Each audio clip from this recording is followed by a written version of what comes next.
Hey, this is Heidi Dawson. If you love all things health and wellness and style of any kind, hang out here with me each week. I'm obsessed with never-ending improvement, and it's all in an effort to help each one of us live a wildly successful lifestyle.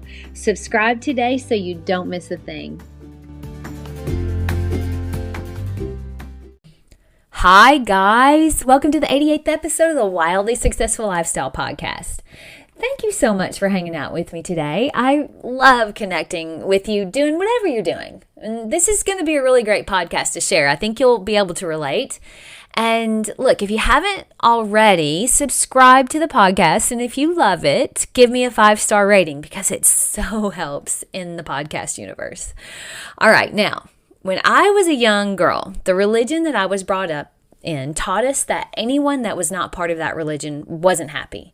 In fact, they basically said that if they weren't part of our religion, they were miserable. Now, I didn't have a lot of interaction with people that weren't part of my religion.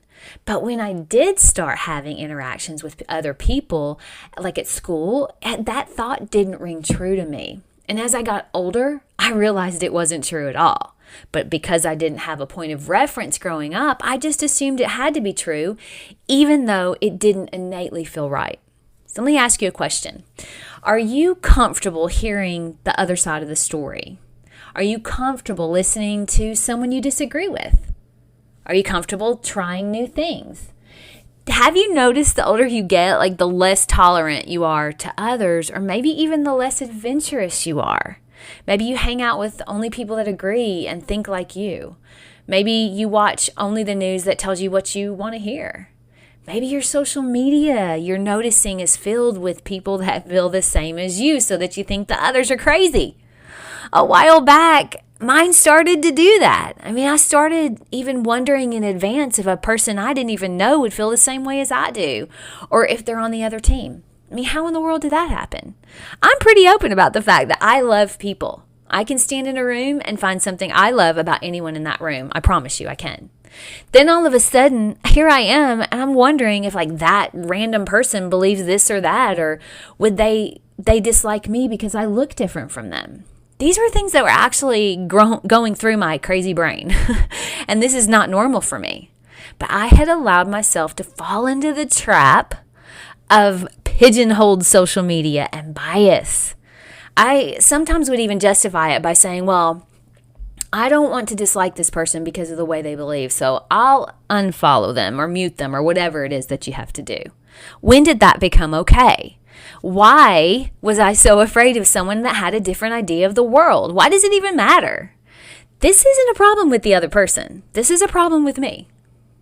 We watched a documentary recently called The Social Dilemma. If you want to freak yourself out, watch that documentary. I actually suggest it. It's really good. It's a big problem, though, and more than likely, you're dealing with it, too. So if everyone is having this problem, how in the world do we fix a problem that big? Well, one person at a time, if you ask me. And it starts with each one of us. I believe strongly in personal responsibility. Now, I'm a product of my choices and only my choices. And if you're older than, say, 18, you are as well. We can only blame our parents for so long. And that may seem harsh, but it's true. And if every single person listening right now decided that they're not going to be on autopilot anymore, and they're not going to let the latest news or their social media or the latest drama dictate their thoughts, we could be well on the way to making a change in how we think as a world. So many times we're letting things we read or watch or hear dictate how we feel and what we believe to be true. And we're kind of getting intolerant to hearing the other side of the story because the algorithm feeds us what we want to hear to the point that we think that's the only truth out there. And this is on any topic. It's not just, religion, politics, social, cultural, whatever. It's on any topic. We have to be careful what we feed our brain.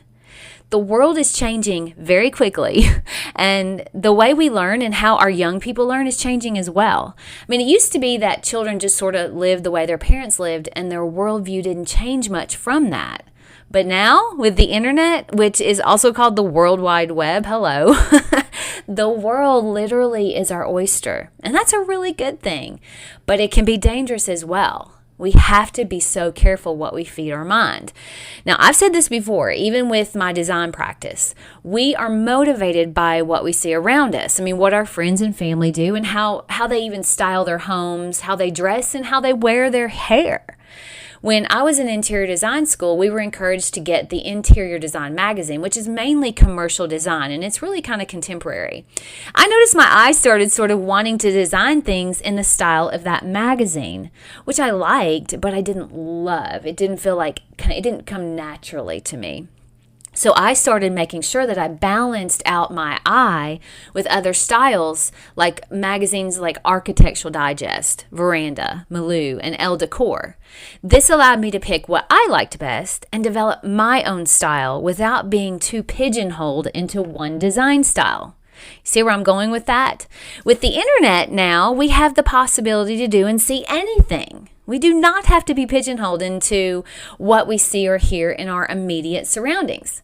Being open to new ideas and new opportunities will help us grow and feel alive. When we grow is when we feel alive. How do we open our minds to that, though? One really important way is by being still. By not always having to be on our phone watching other people live out what we perceive to be a great life. That's what we do, isn't it? I mean, we've gotten so used to our brain being busy or occupied that we're no longer comfortable with just being still, with sitting quietly without reaching for our phone to fill our brain with whatever. Here's the thing. If our mind is always full, there's no opportunity for it to grow or learn. Think about that. There's no opportunity for new ideas if our mind is constantly being filled with the opinions of other people or the latest drama unfolding on the latest series, anything on Netflix. How do we even know what we want? How do we make space for new ideas or new thoughts that are our own if it's constantly filled with other people's opinions? I mean, we are not our beliefs. Okay, we are not our religious, political, cultural, or social beliefs. We just aren't.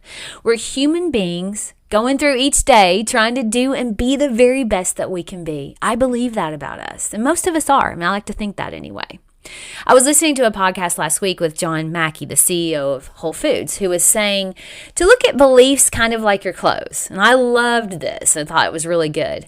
You put clothes on, and that's not who you are. It's how you're presenting yourself for the day, but it isn't who you are.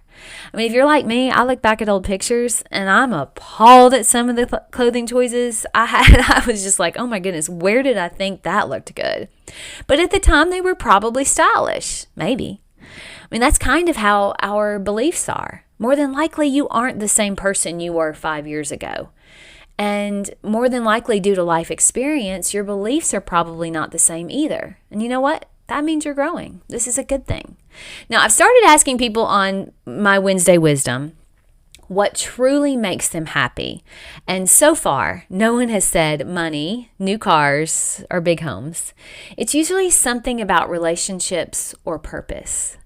Are you building that aspect of your life? If you aren't really truly happy, are you living your purpose? Are you nurturing your relationships? Or are you distracting yourself because that feels better than facing a life where you've stopped growing? My challenge to you this week, watch the Social Dilemma documentary. But my main challenge is this: delete your distractions just for 1 week. Hear me out. Just for 1 week, delete the apps you lean into the most when you're needing a distraction.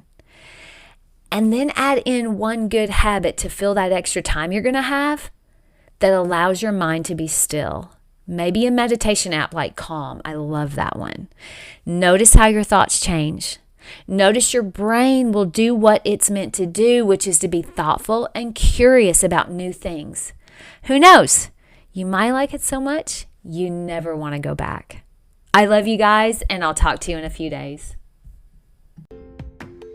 Don't forget to subscribe and share with your friends, because we're just going to keep going bigger and better places together, and I love that about us. Talk to you in a few days.